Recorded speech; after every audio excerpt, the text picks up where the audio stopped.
Hello guys, स्वागत है आप सभी का आपके अपने YouTube channel GS from basics में। और आज हम लेके आए हैं 11 अगस्त 2022 के सभी इम्पोर्टेंट क्वेश्चन। साथ ही हम बात करेंगे इनके इम्पोर्टेंट फैक्ट्स के बारे में। दोस्तों, आज 11 अगस्त है और आज रक्षाबंधन का त्यौहार भी है, तो आप सभी को रक्षाबंधन की हार्दिक शुभकामनाएं। तो चलिए गाइस, शुरू करते हैं हमारी आज की वीडियो।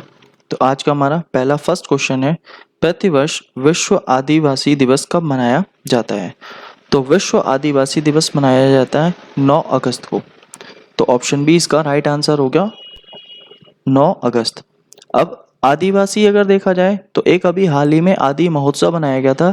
आदि महोत्सव मांडवा मध्य प्रदेश में मनाया गया था। तो मांडवा मध्य प्रदेश में आदि महोत्सव मनाया गया था।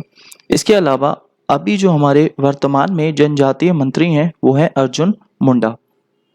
इसके अलावा एक संस्था है ट्राइफेड। तो ट्राइफेड एक संस्था है जो जनजातीय उत्पादों के बारे में बात करती है, उनके खरीदने व बेचने के लिए एक संस्था है ट्राइफेड। और ट्राइफेड की स्थापना कब हुई थी? तो 1987 में हुई थी, 1987 में। और ट्राइफेड अगर आपसे पूछा जाए किससे संबंधित है, तो ट्राइफेड जनजातीय उत्पादों से संबंधित है। इसके अलावा हमारी कुछ प्रमुख जनजातियां जैसे टोडा जनजाति, तो टोडा जनजाति नीलगिरी में रहती है। थारू जनजाति उत्तर प्रदेश में है, जो दिवाली को शोक पर्व के रूप में मनाती है। इसके अलावा अगर हम देखें तो राजस्थान की एक मीणा जनजाति है, ये भी काफ़ी ज़्यादा फेमस है। और भारत में अगर सबसे ज़्यादा और फेमस है भील एक जनजाति है, तो काफ़ी पुरानी जनजाति मानी जाती है भील। तो कई सारी अलग अलग हमारी जनजातियां हैं जो बहुत सारे अलग अलग राज्यों में पाई जाती हैं, उन्हीं के लिए मनाया जाता है आदिवासी दिवस। और उत्तर प्रदेश के लखीमपुर में जो थारू जनजाति है उसके लिए एक महाविद्यालय का निर्माण भी हो रहा है। नेक्स्ट है अगला, 8 अगस्त 2022 को किसने ड्रोन फेडरेशन ऑफ इंडिया के सहयोग से हेमथ्रॉन थॉन कार्यक्रम का शुभारंभ किया है? तो ये हमारी भारतीय सेना ने इस कार्यक्रम को शुरू किया है। और किसके सहयोग से? तो ड्रोन फेडरेशन ऑफ इंडिया के सहयोग से। अब जो ड्रोन होंगे वो सेना को हेल्प करेंगे उनके अलग अलग कार्यों में, तो इसीलिए भारतीय सेना अब ड्रोन के साथ में काम करेगी। और अभी अगर हम बात करें, हाल ही में हमारा ड्रोन महोत्सव हुआ था, तो ड्रोन महोत्सव नई दिल्ली में आयोजित किया गया था। और अगर हम बात करें इसरो की, तो इसरो के वर्तमान चेयरमैन कौन है? सोमनाथ। और डीआरडीओ के वर्तमान चेयरमैन है सतीश रेड्डी। ये भी आपको याद रखना है। नेक्स्ट है अगला, हाल ही में किसे अंतरराष्ट्रीय शतरंज संघ FIDE का उपाध्यक्ष नियुक्त किया गया? इसके अध्यक्ष बने हैं विश्वनाथन आनंद। तो ऑप्शन सी इसका राइट आंसर है। अब ये तो बने हैं उपाध्यक्ष, और अगर हम बात करें इसके अध्यक्ष कौन है, तो इसके अध्यक्ष है RKD वोरकोविच, इसके अध्यक्ष हैं। तो आपको अध्यक्ष का नाम भी याद रखना है। अध्यक्ष हैं इसके RKD वोरकोविच और उपाध्यक्ष बने हैं विश्वनाथन आनंद। और ये भारत के पहले ग्रैंड मास्टर थे। और अगर बात करें हम भारत की पहली ग्रैंड मास्टर महिला कौन थी, तो वो थी हमारी विजय लक्ष्मी। नेक्स्ट है हमारा अगला क्वेश्चन, 8 अगस्त 2022 को भारत और किस देश के बीच संयुक्त विशेष बल अभ्यास एक्स वज्र प्रहार 2022 शुरू हुआ? तो वज्र प्रहार ये होता है हमारा अमेरिका के साथ। तो ऑप्शन सी इसका राइट आंसर है, अमेरिका। अगर हम बात करें श्रीलंका, तो श्रीलंका के साथ अगर देखा जाए, श्रीलंका के साथ जो हमारा युद्ध अभ्यास होता है, एक तो होता है स्लीनेक्स हमारा श्रीलंका के साथ में। दूसरा एक और है हमारा मित्र शक्ति। तो मित्र शक्ति भी हमारा किसके साथ में? श्रीलंका के साथ में। इसके अलावा जापान के साथ अभी एक हुआ था हमारा MPX, और ये MPX फ्रांस के साथ भी हुआ था। इसके अलावा अगर हम बात करें जापान के साथ, तो एक है हमारा धर्मगोर्जियन। तो धर्मगोर्जियन भी ये किसके साथ है? ये भी जापान के साथ है। और अगर हम बात करें नेपाल की, तो नेपाल के साथ होता है हमारा सूर्य किरण।